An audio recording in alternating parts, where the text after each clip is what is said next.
It's been a tumultuous time on Capitol Hill as lawmakers juggle a number of pressing issues. One key hurdle was locking in a new Speaker of the House in order to get a series of votes in motion, including measures for government spending and funding for Israel. And joining us now with more insight is Minnesota Congresswoman Angie Craig. Thanks for joining us and good to see you. Well, good afternoon. It's great to be with you. Of course. Now, Mike Johnson is now the Speaker of the House, but you voted against him. Tell us why, and should Americans be concerned for his leadership?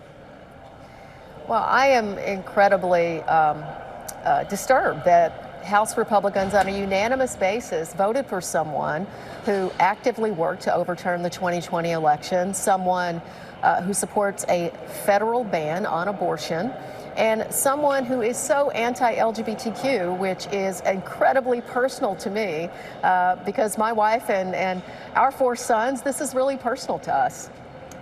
With a new Speaker in place, do you think that business can get done now? Do you think Republicans and Democrats are going to be able to work together? I think the Republican Party chose a path that finally cements that the MAGA Republican base of the Republican Party have taken over. They literally threw Kevin McCarthy out as a result of a bipartisan vote that he took to the Congress. We had a path forward on a bipartisan basis, and Republicans chose a very different path. And I'm sorry for the country, mostly. I represent a district that is about 1/3 Democrats, 1/3 Republicans, and 1/3 independents. And this isn't what my constituents want. They want us to work together, and it's a real shame that we don't have leadership here in the Republican Party that wants to do that. Congresswoman, let's talk numbers if we can. Last night, the House approved $14 billion in aid for Israel's war with Hamas, but the package lacks funding for Ukraine, and it also calls for cuts to the IRS back here at home. The president has vowed to veto it. Do you think we can reach a compromise there in Washington? Well, I voted for the Israel package last night in order to send a message of strong support for Israel. But this isn't the bill that is going to become law. I look forward to getting a package from the Senate that includes aid to Israel, humanitarian support for those innocent civilians in Gaza, as well as, of course, support for Ukraine.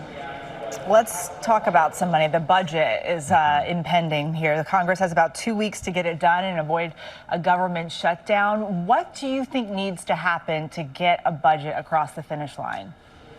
Well, we've been here all week passing appropriations bills. They're getting across the finish line, but you know, they're not the priorities that I believe the American people and certainly Minnesotans support. In fact, they've been highly partisan bills that have been brought. And of course, Republicans here, I'm just glad they finally are moving the House again. It was chaos for weeks on end. I just wish Republicans could have worked with Democrats in order to bring forward leadership that wanted to work together on a bipartisan basis. But these aren't bipartisan budget bills. They'll pass the House, they're going nowhere in the Senate, and they'll never see the president's signature. There's been a lot of criticism for leaders on both sides of the aisle. Many Americans are concerned about the economy, the border crisis there, and also the wars overseas and much more. What should Americans look for in their leaders moving forward? Well, I think Americans should demand that we stay focused on significant policy issues in this country. For me, my constituents expressed that they want me focused on growing the economy, on lowering the price of prescription drugs, on fixing the roads, continuing to invest in the bipartisan infrastructure bill investment so that they can get to work faster, making sure that at the end of the day, that we're doing everything we can to solve the nation's challenges here, but also that we're protecting democracy around the world. All right, Minnesota Congresswoman Angie Craig, thank you for being with us, and we hope you'll come back. Thank you. Well, hey there, GMA fans. Robin Roberts here. Thanks for checking out our YouTube channel. Lots of great stuff here. So go on, click the subscribe button right over here to get more of awesome videos and content from GMA every day, anytime. We thank you for watching, and we'll see you in the morning on GMA.